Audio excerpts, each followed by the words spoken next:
The Truth Must Be Your Truth, Chapter 1, Osho and the Way of the Buddha. Dear teacher, I feel that now I know the answer. Why do I still allow questions to become problems? Savita, there isn't a multitude of answers. There is only one single answer. And that answer cannot come from the mind. It cannot be produced by the mind. The mind is manifold. It contains many answers and possibilities, but there isn't one unique answer. That answer is the state of no mind. It isn't something that can be spoken. You may know it, but you cannot turn it into explicit knowledge. You may know it, but you cannot articulate it. It is known only in the deepest, most secret recesses of your being. It is the simple light that illuminates your inner self. It is not the answer to any particular question. It is the end of all inquiry, referring to no question at all. It simply dissolves every question and leaves behind a state in which no question exists. That is the answer. Until that state is known, nothing else can be known. Thus, you might feel that you know the answer, yet questions continue to arise, tormentedly pestering you. Indeed, certain questions arise because their root has not been severed. New leaves will sprout, new branches will grow. The roots are only cut when you break free from the mind, when you become so aware, so observant that you can see the mind separate from you. When all identification with the mind is discarded, when you become the observer on the hill and leave the mind behind in the darkness of the valley, when you stand on sunlit peaks, purely witnessing, seeing and observing without identifying with anything, good or bad, sinner or saint, this or that, in that pure witnessing, all questions vanish. The mind dissolves, it evaporates. You are left as pure existence, merely pure being, your breath, the beating of your heart, existing entirely in this moment without past, without future, and thus with no present as we conventionally know it. Until that state arrives, many times you will feel that you know the answer, yet each answer only gives rise to new questions. Every answer brings forth a chain of new questions within you. You may read, study, think, but you will only sink deeper into the quagmire of the mind, becoming more entangled, more trapped. Get out of the mind. Therefore, I am not giving you a collection of answers. I am pointing to one singular answer. You cannot speak of them in the plural because there is only one. It is the state of complete silence, of tranquility, of no thought. The Buddha calls it the true mind, samasati. And he said that those with a true, awake, aware, and enlightened mind come to him in their own way. You need not go anywhere. It comes to you. You don't even have to search for it. How could you search and seek from the depths of your own ignorance? Whatever you do from ignorance only brings more ignorance. In your confusion, wherever you go, you will be lost. In your entanglement, how can you find clarity? In your very confusion, you will only become increasingly muddled, further lost in your search for clarity. Therefore, the Buddha says, the observer is clear, the observer is lucid. Eis Dhammo Sanantano. This is the law, the supreme, eternal, inexhaustible law. Silence is the answer. Silence is existence without any question. And when the roots are severed, no new leaves will ever appear. Savita, you say, I feel that I know the answer. That is merely an illusion. The mind is exceptionally cunning at creating new illusions. It is deeply deceptive. It can fool you even in matters of knowledge. It can deceive you about everything. It can even make you believe that you have attained enlightenment, that you are a Buddha. Be cautious. The only enemy is the mind. There is no other. The ancient scriptures speak of the mind. They give it a special name. They call it the demon. This demon isn't someone outside of you. It is your very own mind that constantly tempts, deceives, and fabricates new illusions within you. Be careful. Observe your mind. And in that observation, the questions vanish, not because they have been answered. Let me repeat that again. The Buddha knew that there is no single answer, not because he had reached conclusions to every question. No, not at all. On the contrary, he had no questions left.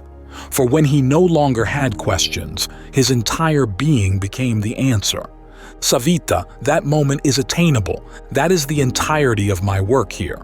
I am not here to give you more information. You can get that anywhere. Thousands of universities and libraries exist. Information is available everywhere, and you can become wise anywhere. My effort is to help you discard everything you have learned up until now, so that you may become innocent and operate from a state of not knowing, so that you have no preset answers, and that you act spontaneously without relying on past conclusions or fixed formulas, so that you become like a small child reflecting reality in a mirror. And when you are silent, not letting knowledge clamor noisily within you, your awareness becomes clear, undusted like a pristine mirror, and you will simply reflect what is. And from that reflection, every action that arises will be virtuous. Dear beloved Osho, you want us to be individuals, yet while working in the ashram, we must be highly disciplined. Discipline and individualism, aren't they at odds with each other? Sudarshan, I desire for you all to be individuals, but not in the sense of being individualistic. There is a vast difference. Those who follow individualism are not yet truly individuals. People who believe in individualism are merely egotistical, and an ego is not a true individual. On the contrary, a real individual is without ego, and the ego itself lacks individuality. The ego is an ordinary phenomenon. Everyone has one. There is nothing unique or exceptional about it. It is common to all. What is extraordinary is being egoless. Only a selfless, egoless consciousness can attain true individuality. And by individuality, I mean the literal sense of the word. An individual is something indivisible, integrated. One person, not a crowd, not a divided multitude of minds. Someone who has attained unity and become a crystallized existence. Gurdjieff used the term crystallization to describe true individuality. But the fundamental requirement for such crystallization is to discard the ego, for the ego is a temporary, illusory entity. It will not allow you to be real. It will not let you be authentic. It prevents you from maturing. It is ephemeral, deceptive, an illusion. You are not separate from existence, yet the ego pretends to be separate. Another term you used in your question also needs clarification: discipline. Discipline does not mean something imposed on you. Nothing in this commune is imposed. If you choose to join, it is entirely your decision. The doors are open. You can leave at any time. In fact, entering is difficult, and we make every effort to help you leave. No one is barred from leaving, even though every effort is made to deter you from entering. Entering is the hard part. If you choose to become a part of this commune, it is your own decision, your willingness to surrender yourself and participate. From that decision, discipline arises. You may choose to leave the commune, but once you are in, it means you have accepted responsibility. And it is only through fully fulfilling that responsibility that one can truly mature. There are a few people here, only a few, who try to cheat the commune. They simply fool themselves. No one is truly deceived. They do not want to work and they avoid it by every means possible. They make excuses, even feigning illness just to avoid work. But that is utterly foolish. You joined this commune to work for yourself, to make a focused effort to become an integrated individual. You joined for the development of your spirituality, for enlightenment. And if you avoid that, then that is the real question behind this apparent one. Sudarshan, you ask, aren't individualism and discipline in opposition? They are not at odds at all. An individual always operates with discipline. A person without discipline is not truly an individual. Such a person is merely a jumble, fragments scattered apart. Each fragment operates separately, even sometimes in opposition to the others. That is how ordinary people function. One part of the mind goes south while another goes north. One part urges, "Do this," while another immediately says, "No." Sometimes one part says yes, only to immediately cancel it by saying no. This is your situation. You are an individual in such circumstances. When can you truly say all or nothing? Your yes is always only half, and your no is likewise incomplete. So how can you claim to be an individual? True individuality means being able to operate as a whole, as an organic, unified being. How can you become such a unified organism? It can only be achieved through conscious discipline. This is what the Buddha repeatedly taught: patience, deliberate, focused effort to mature, an all-out, wholehearted effort. You must become as if boiling at 100 degrees. Yes, sometimes that is painful, but it all depends on you, on how you interpret it. If you truly wish to mature without pain, it will bring you immense satisfaction. Every step deeper into discipline brings you more joy, because it nourishes your soul, your very being. Discipline means being willing to learn. Hence, the word disciple comes from the same root. Who is a disciple? One who bows down, lets go, and is ready to learn. And what is discipline? It is readiness, openness, the fragile quality of being willing to learn. In this commune, you are entering into a field of Dharma, a Buddhist field. That is surrender. That is trust. I am here to help you become true individuals, but you must undergo many, many methods. You will have to pass through many fires, face many challenges. Only then, gradually, will you be bound together as a unified whole. Yet, you still harbor multiple personalities, accumulated over many lifetimes, to the extent that until you have made a focused effort, and until you have been attacked from every angle, every corner, until your sleep has been broken in every possible way, you have not truly birthed true individuality. The work taking place in this commune is not something that appears on the surface. It is something different. It is a method. We must employ various methods. Someone once came to me wanting to become part of this commune, and I said to that person, "Go to Diksha." Diksha is my method. I entrusted her with full authority, and I gave her that authority because she is so lovely, gentle, and considerate. She may hurt people, but she also heals. On one hand, she wields a hammer. On the other, she offers comfort. She is a method. And when I say to you, "Go and work with Diksha," and she scolds you and provokes you in every way possible, she is instilling the discipline of observation, not merely the old patterns of action that you normally follow. And she is so kind that you can easily respond to her just as you once responded to your own parents. Simply put, she will evoke in you the same reaction your mother once evoked. A mother is a very precious being, and Diksha is the perfect mother.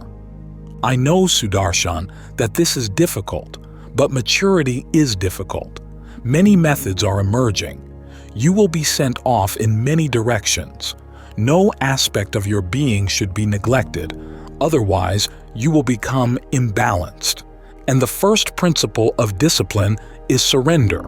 This may seem contradictory because you've been told that if you surrender like that, then you cease to be an individual. And I tell you, if you cannot surrender, you are not an individual. Only a true individual can surrender. Surrender is such a profound phenomenon that only one with great will can truly surrender.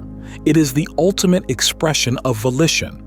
To completely let go of your own will is undoubtedly the highest act of willpower.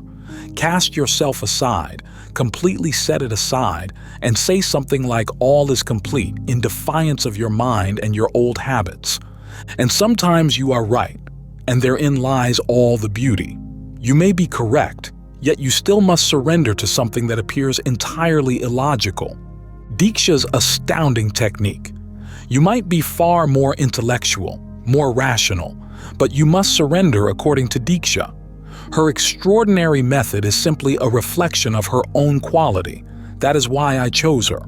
I have many people with greater intellect. I could choose a PhD, someone who persuades you that they are right. But when you are persuaded and you comply, that is not surrender. When you are not persuaded at all and you clearly see the absurdity of it, then you surrender. That is a magnificent step, a great leap to break free from your past. This commune is a laboratory. It is an alchemical process. You come here as a crowd and I must unite you into an integrated whole. Many struggles will occur and you will emerge from this process as pure individuals. Discipline is the means by which true individuality is created. But remember, being an individual is not the same as being individualistic. Individualism is merely the play of the ego. Those who believe in individualism are not truly individuals. Remember this clearly. Deep down, they know they are not individuals, and so they construct an external facade of philosophy, logic, and argumentation, because deep within, they do not feel themselves as individuals. They pretend externally that they are individuals. They believe in individualism. But believing in individualism does not make one an individual. Faith is always a false cover. When you are an individual, you do not need to believe in individualism. When that is the true nature of your being, faith is unnecessary. Faith is only needed to mask your ignorance. You do not truly know God, yet you believe in God. The one who believes is merely a feigned atheist. That person may be Christian, Hindu, Muslim, or Buddhist. It does not matter. The one who believes is an imposter. That person does not truly know God, yet still believes. In other words, that person is even trying to fool God. Such a person is a hypocrite, a parrot, repeating scriptures or what others say, but no matter how well it mimics, it understands nothing. It merely mechanically repeats. A black man once walked into a parrot shop in Harlem, seeking a parrot that could speak well. The shop owner told him that there were many types available, so which one did he want? The man asked, "How about the $50 parrot? Polly, do you want some cookies? Polly, do you want some cookies?" He called as soon as a parrot appeared. The parrot said nothing. "I want a parrot that speaks well," he said. "Show me a good one." Then the owner brought out a $200 parrot. "Polly, do you want some cookies? Polly, do you want some cookies?" But it remained silent. "Do you have any parrot better than this one?" the man asked. The owner said yes and led him to a parrot priced at $1,000 with beautiful plumage and large, brilliant eyes, a parrot that was clearly very special, proudly perched in an ornate cage. "Polly, do you want some cookies? Polly, do you want some cookies?" the man shouted again. But the parrot wouldn't even look up. "Hey, is this your best parrot?" the man asked. "Because I want a parrot that speaks well and this one seems mute." The owner then took him behind the store to a brass cage about the size of a small room containing the pride of the entire collection, a parrot worth $5,000. This parrot, dressed in a smoky silk garment and sitting on a cushion, was smoking and reading the Financial Times. "Polly, do you want some cookies? Polly, do you want some cookies?" the man shouted. The parrot cleared its throat and looked at him through a pair of gold-rimmed glasses with aristocratic disdain. "Polly, do you want some cookies? Polly, do you want some cookies?" the man yelled again. "Polly, do you want some cookies?" the parrot repeated in a flawless Oxford accent. "Does the black man want some watermelon?" The believer is the parrot. The believer knows nothing. The believer is but a feigned atheist. That person tries to fool themselves, to fool the world, and even God. Those who believe in individualism are not individuals. A true individual does not need to believe One knows it, so what is the use of belief? Belief is always born of ignorance, and individualism is a belief. Being an individual is an experience. Individualism is cheap, but true individuality requires arduous discipline. It requires immense patience, hard work, and observation. It comes only from years of striving in awareness and meditation. And everything that happens here in this commune is nothing but different ways of introducing you to meditation. In the kitchen, in the woodworking shop, in the soap factory, in the storefront, whatever happens on the surface may seem like ordinary happenings found elsewhere. But it is not so. If you go watch a carpenter at work, they work just like any carpenter anywhere else, but with a different quality. That quality is not immediately visible. You must become a participant, and only then will you gradually perceive it, the quality of faith, of love. My sannyasins are here because they love me for no other reason. They are here with me, sharing my purpose, and are willing to do anything. Yet whatever they do is only the external part. You may see the volume of work but not its spirit. With that, you must become a participant. And Sudarshan, it seems that you are still merely an audience. Perhaps you are working within this commune, yet you have not truly become a participant. Otherwise, such questions would not arise.